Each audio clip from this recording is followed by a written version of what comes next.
All right. Oh, one other thing I didn't tell you is that you definitely need your Bible. So go ahead and if you don't have it in front of you, you're going to want to open up to Deuteronomy chapter 10.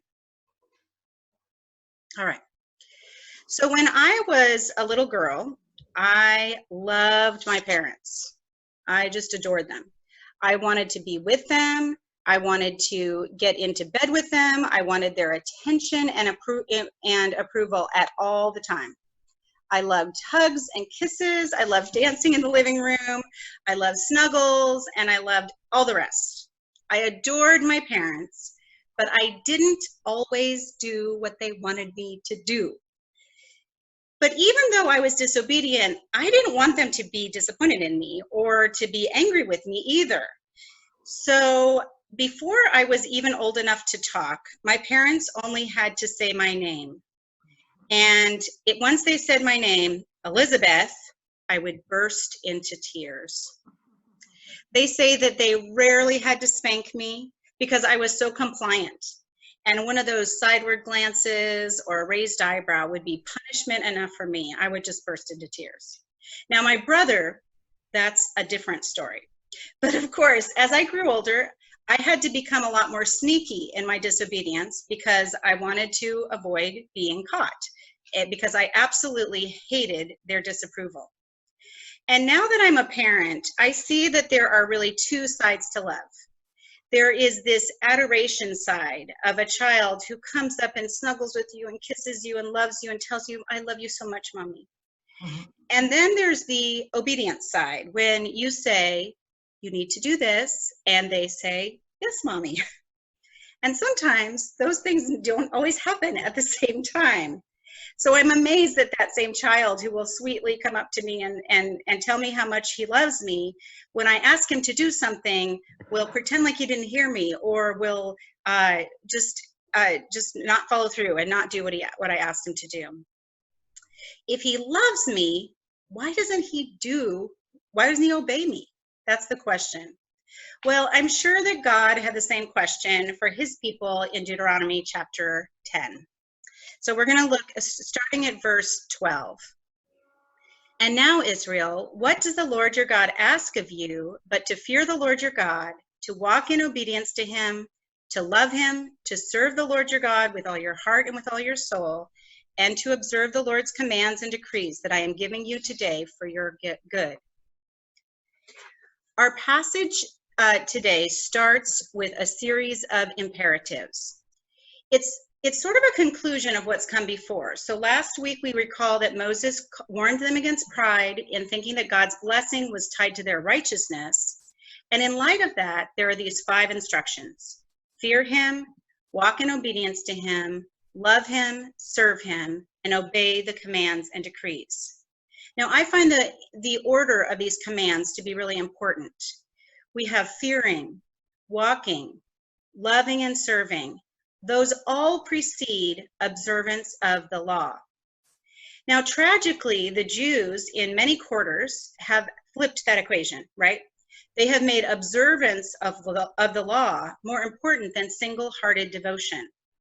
That's when the practices of Judaism have become more important than the God they serve. And of course, that happens among Christians as well. When I was a young adult, I lived in the American South.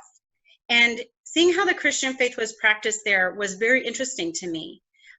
It was woven into everyday aspects of life, from public ceremonies to little trinkets at the gas station to regular church attendance for so many people.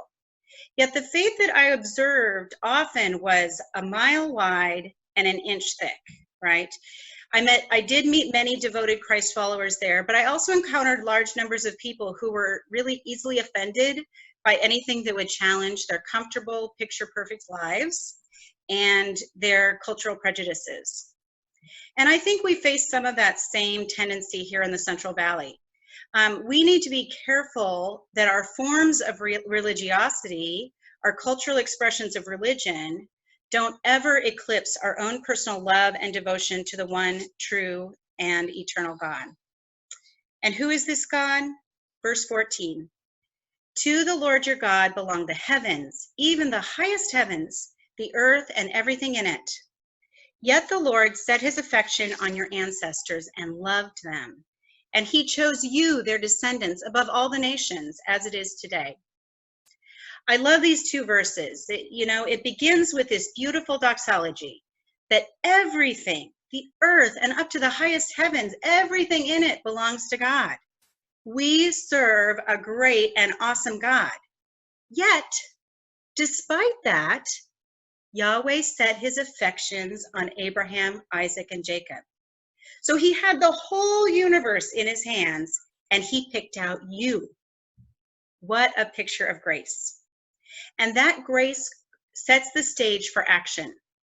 In light of God's gracious election, the call for total devotion in the following verses is really understandable. So look at verse 16. He says, "Circumcise your hearts, therefore, and do not be stiff-necked any longer." Now, circumcision was the mark of the covenant. It was a sign that they were covenant people. Ironically, the audience to whom Moses was speaking are all uncircumcised. So the fathers who left Egypt had been circumcised, but they failed to follow God's instructions to enter the promised land. So they were circumcised in their bodies, but not in their hearts. But those born in the wilderness, because they were along the road, they were not circumcised. But those folks, they did follow Yahweh, and they were poised to enter into the promised land. So Moses is teaching here the same principle taught by Paul in Romans chapter 2. He says, "Circumcision has value if you observe the law, but if you break the law, you have become as though you had not been circumcised. So then, if those who are not circumcised keep the law's requirements, will they not be regarded as though they were circumcised? The one who is not circumcised physically and yet obeys the law will condemn you, even though you have the written code and circumcision are a lawbreaker. A person is not a Jew who is one only outwardly, nor is circumcision merely outward and physical. No, a person is a Jew who is one inwardly. And the circumcision is the circumcision of the heart by the Spirit, not by the written code. Such a person's praise is not from other people, but from God." So you see those people who this next generation, they were circumcised of the heart, not of God. So they're standing before Moses, not circumcised physically, but they had cut out of their hearts the sin of disbelief, and they were preparing to enter the promised land. But Moses is also presenting this as a warning to them, because they would be circumcised once they entered the land, or I think before they entered the land, they became circumcised. But they must be vigilant to continually be on guard against unbelief and to follow God. They are not to be like the ox that he referred to so often in chapters 9 and 10. If you were here with us last week, we heard a lot about animals because they were stiff-necked, right? And they refused to follow his master's guidance. So together, these images are a call for being soft-hearted towards God and removing any resistance to his will. All right, verse 17. "For the Lord your God is God of gods and Lord of lords, the great God, mighty and awesome, who shows no partiality and accepts no bribes. He defends the cause of the fatherless and the widow and loves the foreigner residing among you, giving them food and clothing. And you are to love those who are foreigners, for you yourselves were foreigners in Egypt." So here in verse 17, we see that God is exalted over all other gods and lords. The first phrase, I don't know if you've ever wondered about this, but the first phrase, this God of gods, well, what other gods are there? There's only one God, right? Well, this could refer to other spiritual entities like angels or demons, because sometimes those folks were referred to as gods in the Old Testament. It could also refer to pagan deities. And even though they didn't actually exist, they weren't real, but they were real in the imaginations of the people, right? So they definitely had this belief that there were other spiritual forces, and the pagan deities were a possibility among them. So the second phrase, Lord of Lords, speaks to Yahweh's supremacy over all earthly rulers. He shows no partiality and he accepts no bribes. Now, this is courtroom language, and it refers to the unfair practice of kings and judges to actually lift the face of the accused in order to identify him before the sentence was passed. And the reason why this was unfair was because it was not impartial. So the judge was allowing the identity and the status of the person, because he was rich or poor, whether he had some kind of status, to affect the decision. It wasn't blind justice. But Yahweh himself, he was the one who would deliver justice impartially, and his favor could not be bought. Okay, so that's the picture we have of God the judge. Then Moses brings out three classes of people who are easily preyed upon and subject to abuse: the fatherless, the widow, and the foreigner. Now, this really is a remarkable picture. We have the God of the universe and the Lord of all, who takes up the care and the concern for the most marginalized among us. Now, we have women throughout our society who've been abandoned or widowed, or who have escaped really dangerous domestic situations. And in America, there are 19.7 million children who live without a father in the home. And the absence of fathers contributes to nearly every social ill that we have. It's a major factor in poverty, in teen pregnancy, in abuse, in drug and alcohol abuse, obesity, criminal behavior. I mean, it just, everything, I think high school graduations, all of it, it can be, it affects those things. So we have serious issues, right, in our society with people who are struggling in those ways. What about foreigners? Well, he's referring to any foreigner, any foreign person who has chosen to leave the security of their family and homeland to try to make a living in a new context, in a foreign context. And Yahweh has chosen this particular group of people, the Israelites, to bless the nations, right? That's what he did with Abraham. He said, I've chosen you to be a blessing to the nations. But that starts at home with the foreigners who live in their midst. So Yahweh extends to the alien the same covenant love, that same covenant commitment. Remember, that word love is a covenant language, is part of our covenant language. He extends the same covenant commitment that he demonstrated towards the patriarchs, and he extends it to the alien. He goes beyond these words with actions, where he gives them food and clothing. And God expects his people to follow his lead. They also know what it's like to be foreigners. They are to love the foreigners just like God does. And so are we. We are the children of immigrants. We live in a city and a country that has been founded and built by immigrants. And yet we worry often too much about how our own country is changing because of those immigrants.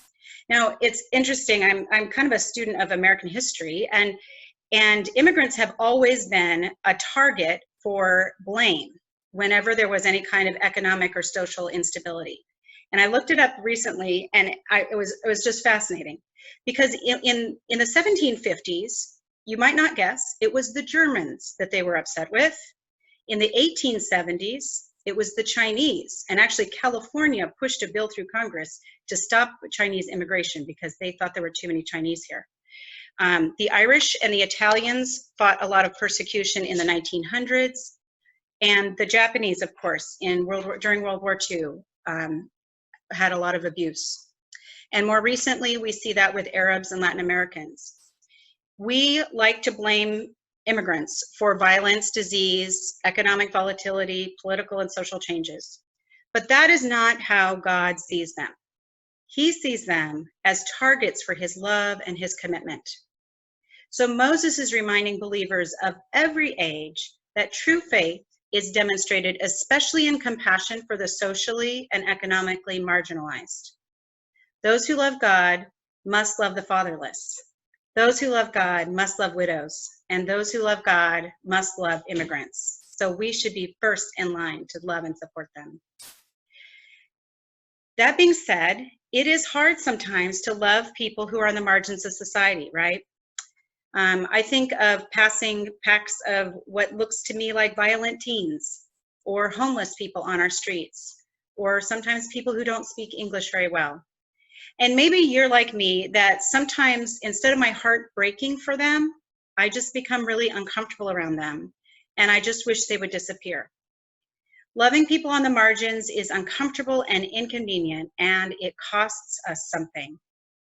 So I'm praying that God would change my heart and mind about people on the margins, and that I would see them as God sees them, as bearing his image and as being worthy of love, compassion, and sacrifice. All right, going back to the passage, verse 20. Fear the Lord your God and serve him. Hold fast to him and take your oaths in his name. He is the one you praise. He is your God, who performed for you all of these great and awesome wonders you saw with your own eyes. Your ancestors who went down into Egypt were 70 in all, and now the Lord your God has made you as numerous as the stars in the sky. Love the Lord your God and keep his requirements, his decrees, his laws, and his commands always. Great stuff. All right. So our first principle is that God calls his people to wholehearted devotion to him. All right. And I'm going to go ahead and send you out to do some discussion questions. And here they are. How have you seen the church care more about external cultural or political aspects of religion more than wholehearted devotion to the Lord? How is your attitude towards immigrants and the poor challenged by God's covenant commitment to them? And how can you share the blessings God has given you with others outside your circle? Moving on to our second section, which is about obeying the Lord. Chapter 11, verses 2 through 32. And so in this section, Moses is going to provide us two major lessons on how important it is to obey the Lord. And the first one is a lesson from their history, and it starts in verse 2. Remember today that your children were not the ones who saw and experienced the discipline of the Lord your God, his majesty, his mighty hand, his outstretched arm, the signs he performed, and the things he did in the hearts of Egypt, both to Pharaoh, king of Egypt, and to his whole country. What he did to the Egyptian army, to its horses and chariots, how he overwhelmed them with the waters of the Red Sea as they were pursuing you, and how the Lord brought lasting ruin on them.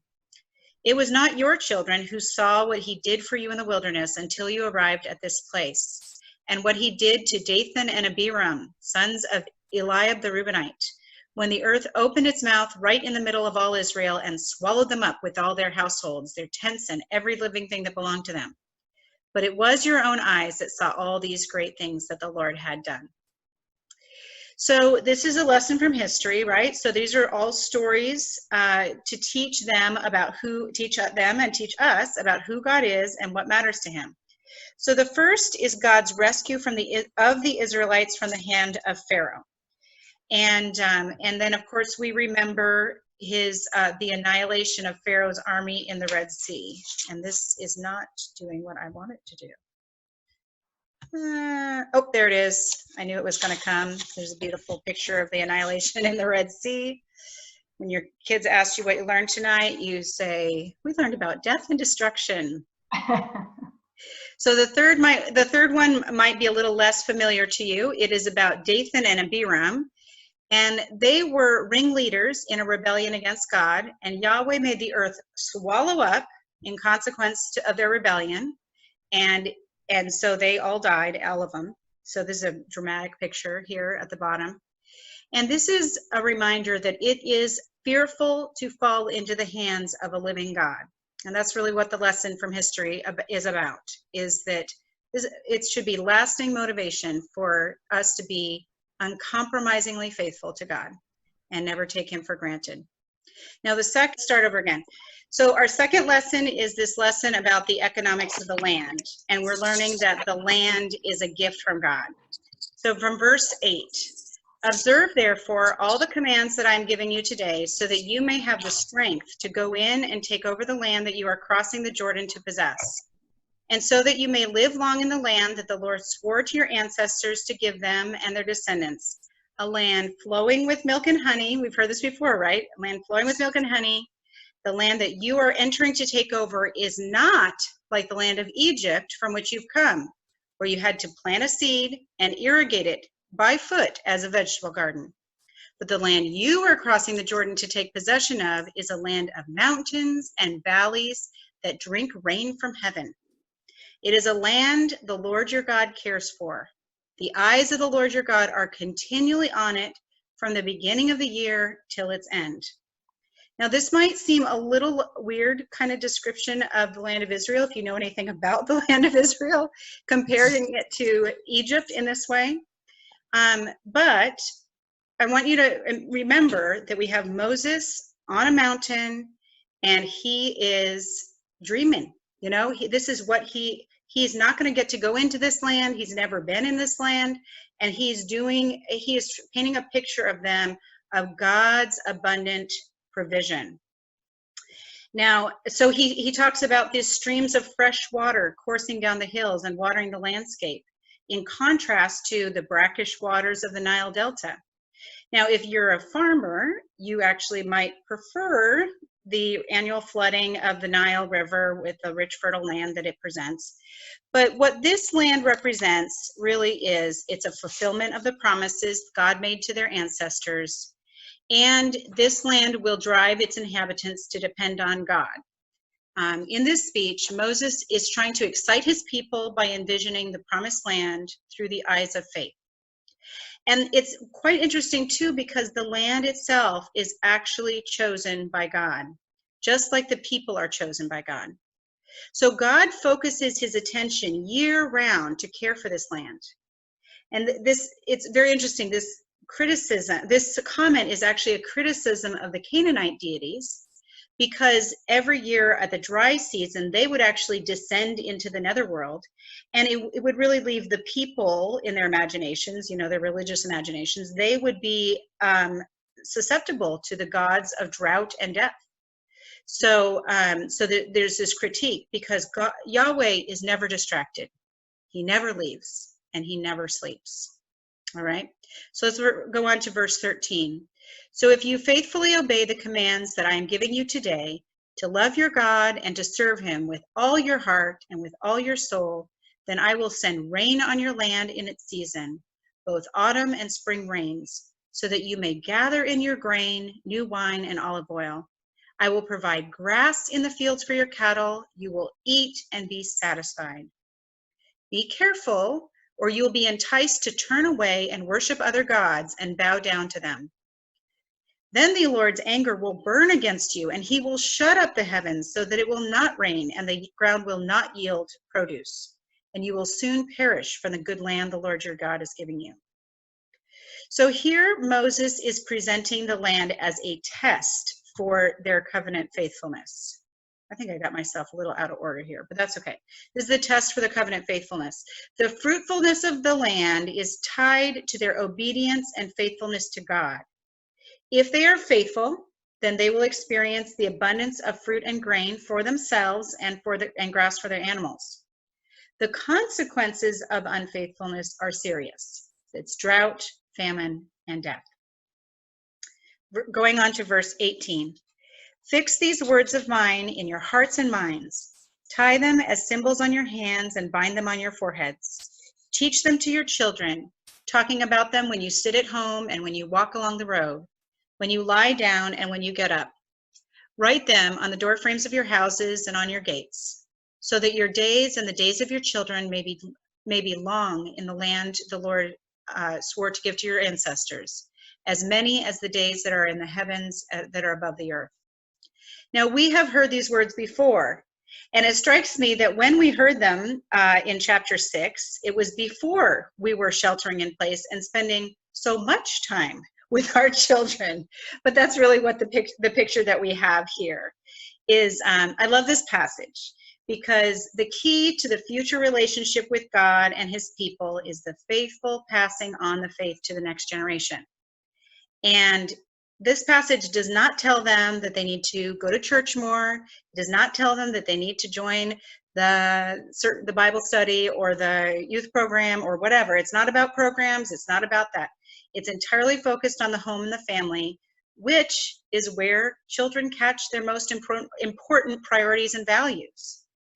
When we as a parents, when we believe that it's the church's primary responsibility to raise our children to be Christians, we miss our responsibility to raise our children and to disciple our own kids. And so, like I said, we have kind of a unique opportunity to do that now when we are with them so much. Church and Bible study are there to provide community and to teach and support what's already going on in the home, because we have a responsibility to pass on the torch of faith to the next generation. And I know some of you are past your child rearing season, but I think the Lord has still put people in your life, children in your life, that He wants you to pass the faith on to, whether it's your grandchildren, nieces or nephews, or even neighborhood children or others. God has an important role for you to it just in the daily life, to share faith with others. All right, so we move on to verse 22. If you carefully observe all these commands that I am giving you to follow, to love the Lord your God, to walk in obedience to Him, and to hold fast to Him, then the Lord will drive out all these nations before you, and you will dispossess nations larger and stronger than you. Every place where you set your foot will be yours. Your territory will extend from the desert to Lebanon, and from the Euphrates River to the Mediterranean Sea. No one will be able to stand against you. The Lord your God, as He promised you, will put the terror and fear of you on the whole land wherever you go. Now, these are terrific promises. And as we read through the book of Joshua, we find that they are true, right? Joshua exemplified careful obedience of God's instructions and following His guidance. And the Lord did drive out mighty nations. Just think of the walls of Jericho falling down, right? The land lived in fear of the Israelites because their God fought for them. And we know this is true because God tells us the story of Rahab, right? Rahab, who was a resident of Jericho, she gives this testimony. I know that the Lord has given you this land, and that a great fear of you has fallen on us, so that all who live in this country are melting it in fear because of you. It's so dramatic, these words that she says. We have heard how the Lord dried up the water of the Red Sea for you when you came out of Egypt, what you did to Sihon and Og, the two kings of the Amorites east of the Jordan, whom you completely destroyed. When we heard of it, our hearts melted in fear, and everyone's courage failed because of you. For the Lord your God is God in heaven above and on earth below. That is a great testimony from an unbeliever. It's so cool to hear what she has to say. Now, the territory promised to Israel here and elsewhere is significantly larger than Israel has ever occupied. So this is one artist's rendition of it. I think that they are actually not taking just this Deuteronomy passage, but other passages that talk like this, where they extend the borders all the way to the Euphrates River. And here in this version, it's covering Syria, Jordan, parts of Saudi Arabia, and even parts of Egypt, all the way to the Nile River. So this is often called either the what do they call it? Oh, Greater Israel, or the complete land of Israel.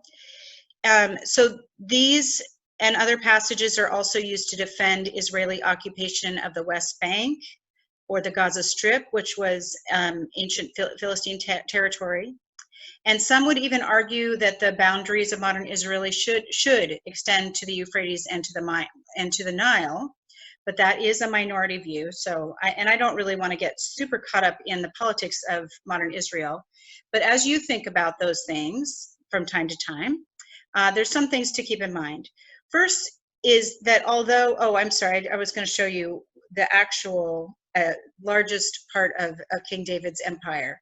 There are three different interpretations on this particular slide, so it's unclear. But the red part is where he actually had control, and then the shaded part is where he had treaties and that sort of thing. Okay, so although the Lord gave Israel this land, it was a covenant. And we remember from the very beginning, we talked about that covenants are contracts that always have blessings for following them and curses for not following them, or for being unfaithful to them. And because the Israelites were unfaithful to God, God took away their land and He sent them into exile. However, there are also promises here and elsewhere that view the land as an eternal possession, that Israel cannot entirely and eternally be dispossessed of the land. So there's a tension here between the covenant language of blessings and cursings and having, where there would be a consequence for disobedience, and that would be removing him from the land.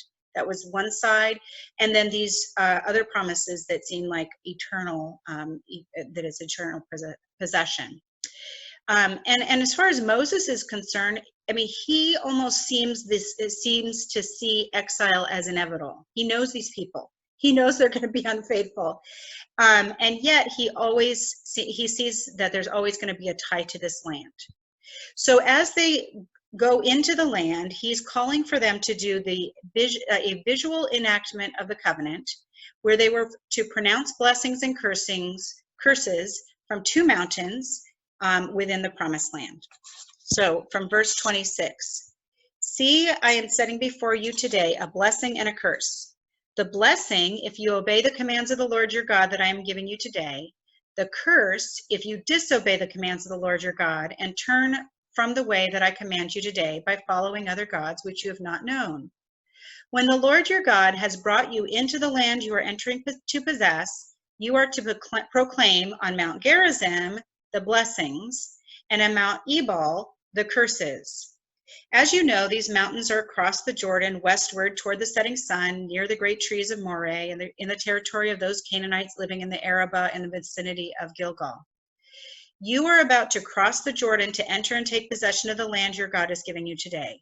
When you have taken it over and are living there, be sure that you obey the decrees and laws that I'm setting before you today. So now, Moses is going to go into great detail about this ceremony later in the book. And so we'll discuss that a lot more later. But even from this description, you can kind of visualize the powerful message that would be that on one mountain they were going to pronounce blessings, and on the other mountain they were going to present curses.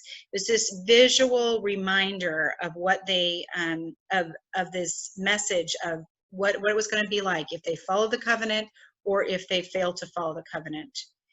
And it reminds me a bit of, I can't remember for sure if we've ever done this at First Pres, but there's a tradition that on Palm Sunday, you will read through the story of Jesus's the trial and the accusations and all of that, and his being before Pilate. And in this retelling, the congregation is given the role of the crowd. And what does the crowd say at Jesus's execution or at his trial? They say, crucify him, crucify him. To put that into your own mouth and to say, crucify him, it just reminds us that it's my sin that crucified him, right? It's a sin of ordinary people just like me that sent him to the cross. And I think that this example, this practice that they were going to do when they went into the Holy Land was going to be very similar. It was going to be visual, and it was going to be profound, and it would be hard to forget. All right, so we are moving on to our last principle, which is God calls his people to faithful obedience. And I'm going to put the discussion questions up. Oh, no, I'm not. I'm going to do something else first. Okay, so this principle may seem rather obvious. That was what I was going to say. Our first principle was that God wants wholehearted, devoted love, and now he wants faithful obedience. But that is just the tension that we all live in, right? Love versus obedience. Love versus obedience. Most of us are going to err on one side or the other. But love without obedience is not love. And obedience without love is legalism and moralism. The key to long-term faithful love and obedience is that our commitment to Yahweh must not only be renewed at significant junctures in our lives, think about camps or missions trips or something like that, but actually daily. I love the words to the old hymn.